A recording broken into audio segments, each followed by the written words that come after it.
Fund Supermart, your online gateway to unit trusts. Looking back at 2017, what were some major themes that supported Asia market? Global growth was really the major theme that supported the Asian markets. For the first time in a very long time, really in the last 10 years, the world was on a synchronized global growth.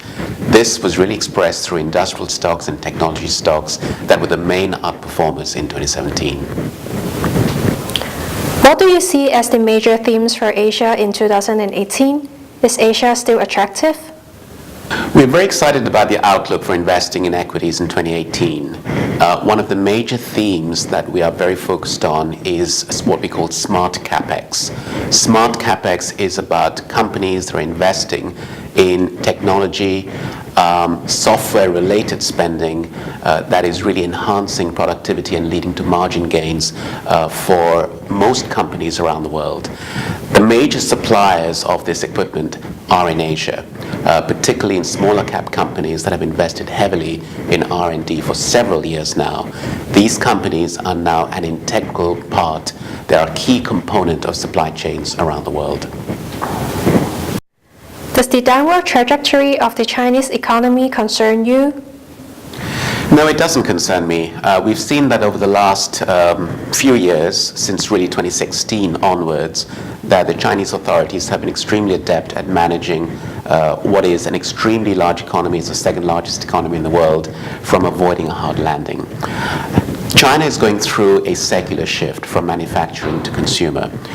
We see very strong consumer demand in the next several years, and at the same time China has managed a very rapid transition in terms of climbing the value chain in its manufacturing businesses.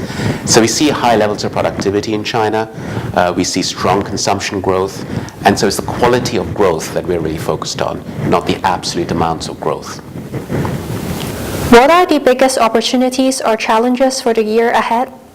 There are always challenges in the year ahead in terms of investing, and I think one of the biggest challenges is that the world is on a trajectory of increasing interest rates. The Fed is raising rates, the ECB is expected to remove some of the QE at some stage in 2018, and indeed I think the combination of central banks looking to raise rates now is going to be one of the key areas of focus in 2018 and perhaps beyond.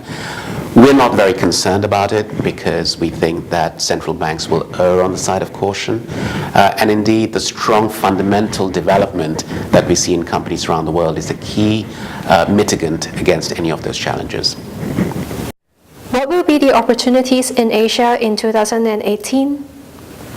There's a very long list of opportunities in Asia, we think, but some of the key opportunities in 2018 we think would be to start off with the whole consumer sector in China. The growth of affluence is a key theme, and we are finding a lot of ways to express some of those investment opportunities, be it from consumer-oriented stocks to healthcare companies. Infrastructure is a very broad theme across India. We have a number of ways of looking at infrastructure spending, be it from producers of cement to machinery and manufacturing stocks. And then finally, I would say the banking industry in the Asia region in particular, particularly the Hong Kong and China region, offers a very strong earnings momentum, particularly on the back of rising rates. What is your secret formula for selecting stocks in Asia ex-Japan market? We believe that the best investment decisions are through the collaboration of local presence with global industry expertise. The other side of our success is by being very focused on the type of companies we own. We're looking for strong management teams, unique businesses with financial flexibility, all at the right valuation. How should investors manage short-term noise in 2018? There's always going to be short-term noise, and we think that the setup for 2018 is very positive for equities. Global growth is synchronized around the world, earnings expectations are being revised up, and we're very focused on owning unique companies with strong managements and at the right valuation. So we would be using short-term noise as an opportunity to get back into the markets, and we remain extremely constructive for 2018.